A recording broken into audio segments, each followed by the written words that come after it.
Este programa é livre para todos os públicos. O Senhor esteja convosco. Ele está no meio de nós. Proclamação do Evangelho de Jesus Cristo segundo Mateus. Glória a vós, Senhor. Naquele tempo, Jesus falou às multidões e aos seus discípulos. Ele lhes disse: os mestres da lei e os fariseus têm autoridade para interpretar a lei de Moisés. Por isso, deveis fazer e observar tudo o que eles dizem. Mas não imiteis suas ações, pois eles falam e não praticam. Amarram pesados fardos e os colocam nos ombros dos outros, mas eles mesmos não estão dispostos a movê-los, nem sequer com um dedo. Fazem todas as suas ações só para serem vistos pelos outros. Eles usam faixas largas com trechos da Escritura na testa e nos braços e põem na roupa longas franjas. Gostam de lugar de honra nos banquetes e dos primeiros lugares nas sinagogas. Gostam de ser cumprimentados nas praças públicas e de serem chamados de mestre. Quanto a vós, nunca vos deixeis chamar de mestre, pois um só é vosso mestre, e todos vós sois irmãos. Na terra, não chameis a ninguém de pai, pois um só é vosso Pai, aquele que está nos céus. Não deixeis que vos chamem de guias, pois um só é o vosso guia, Cristo. Pelo contrário, o maior dentre vós deve ser aquele que vos serve. Quem se exaltar será humilhado, e quem se humilhar será exaltado. Palavra da salvação. Glória a vós, Senhor. Que as palavras do Santo Evangelho perdoem os nossos pecados. Amém. Amém.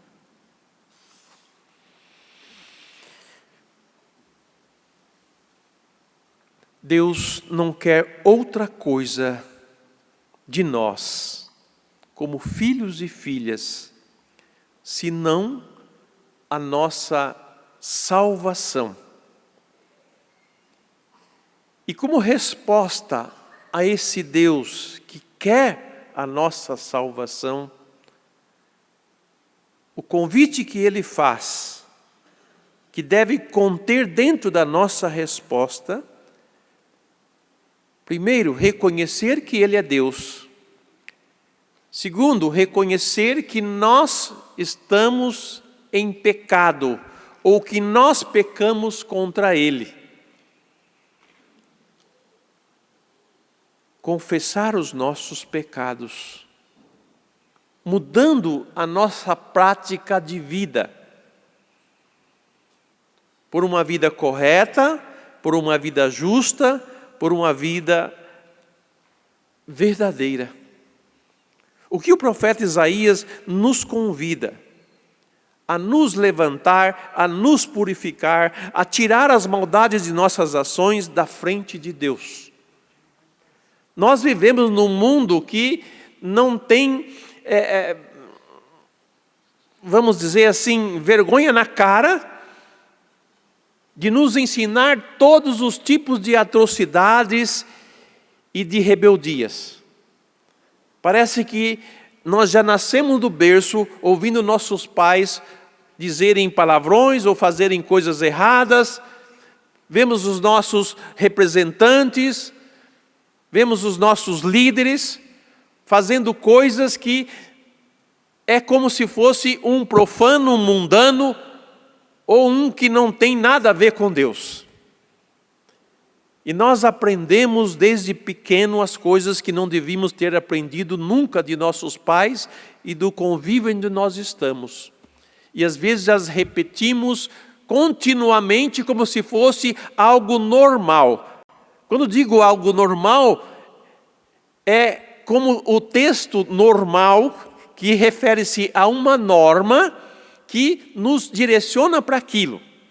Então muitos felizes justificam os seus erros, as suas faltas, dizendo, é normal nos infernos. Lá é normal, porque lá os pecadores, aqueles condenados, moram lá. A norma do inferno, que é a norma do mundo, né? Quem obedece é para lá que vai. Mas os filhos de Deus não obedecem essa norma. Por isso que Deus não se cansa de insistir. Mude a sua conduta, mude a sua vida, deixe de fazer o mal, procurai o que é o direito, corrigi o opressor, julgai a causa do órfão, defendei a viúva. São obras boas, que nós devemos buscá-las e fazê-las e executá-las com todas as nossas forças, com todo o nosso entendimento.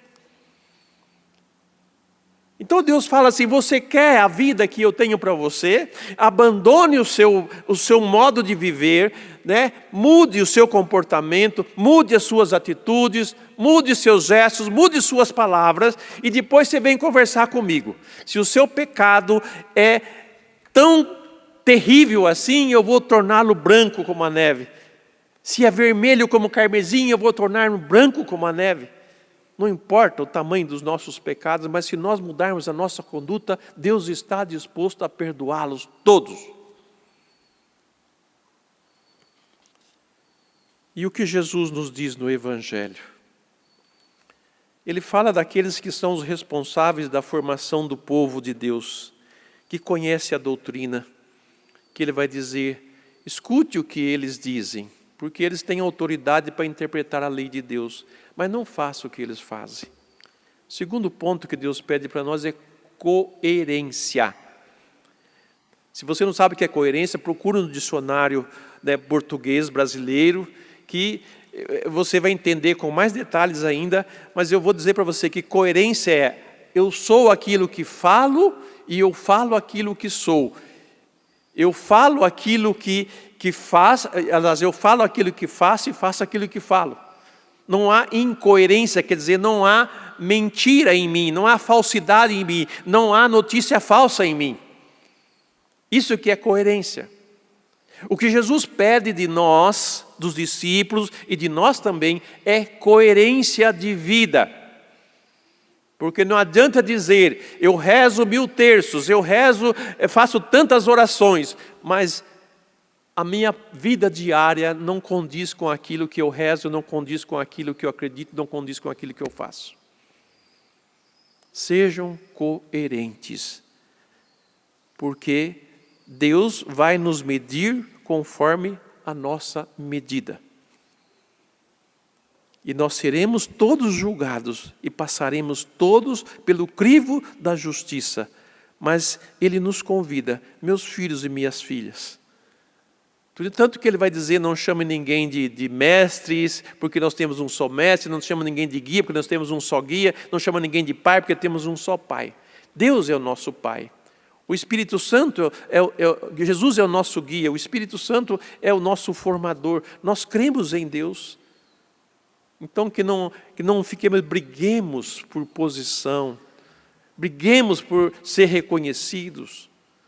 Pare com tudo isso, viva a sua fé. O convite que Deus faz é para que nós vivamos coerentemente a nossa fé. Ah, mas a fulano não vive. Ah, mas aquele padre que fala lá não vive o que ele diz. Não é para nós fazermos esse julgamento. Embora nós tenhamos consciência, nós vemos algumas coisas, mas não vemos tudo. Por isso que Jesus já nos adverte, não julgueis para não ser julgado. Então nós percebemos algumas coisas, mas o que a palavra de Deus nos ensina não é a julgar os outros, a medir os outros, mas é fazer esse julgamento e essa medida de mim mesmo. Eu sou coerente com aquilo que eu professo. Como um trabalhador que trabalha para uma empresa, eu sou coerente ao meu trabalho e mereço ganhar o meu salário com dignidade? Ou eu enrolo no serviço? Ou eu trapaceio nos negócios? Ou eu tiro vantagem? Qual que é a minha coerência? Então, nesses aspectos, meus irmãos, deixemos-nos ser transformados. O chamado de Deus é abandonar essa prática ilegal, ilícita, que me leva à condenação, e viver aquilo que é justo, que é honroso e que é digno para cada um de nós. Esses dias o texto dizia, né? Eles não têm vergonha na cara, né? Nós precisamos pedir a Deus, né, essa vergonha na cara de todas as vezes que nós fazemos coisa errada. Quem sabe assim nós mudamos de vida. Mas vocês todos comigo somos inteligentes, entendemos as coisas. Então, sejamos coerentes naquilo que nós digamos que somos, homens e mulheres de Deus, e que obedecemos os seus mandamentos. Vamos de fato concretizar isso, para que quando nós chegarmos diante de Deus e apresentarmos as nossas orações, Ele nos purificar, Ele nos abençoar, Ele nos encher de bênção. É isso que a palavra hoje tem para nós.